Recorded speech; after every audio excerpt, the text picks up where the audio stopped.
बरं ठीक आहे, मी आरशात बघतो, पण तुम्ही शेतकऱ्याकडे तरी बघा. शेतकऱ्याकडे बघा ना. तुम्हीच जे सांगताय की मी हे मान्य करतो की आतापर्यंत कधी नव्हतं आलं एवढं भीषण संकट आहे.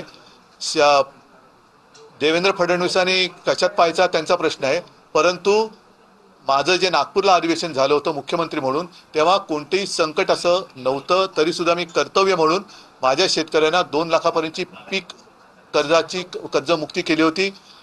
जो शेतकरी नियमित कर्ज परतफेड करतो त्यासाठी 50,000 रुपये प्रोत्साहनपर राशी जाहीर केलेली. आणि कालबद्ध परिस्थितीत आजही त्यांनी जी 2017 साली जाहीर केलेली कर्जमुक्ती चालू आहे, अजूनही चालू आहे.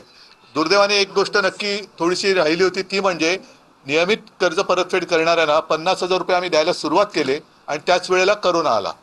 करोना सरतो न सरतो आम्ही ती प्रोसिजर द्यायला सुरुवात केली. या लोकांनी गद्दारी करून सरकार पाडलं आणि त्याची 12 वाजून टाकली.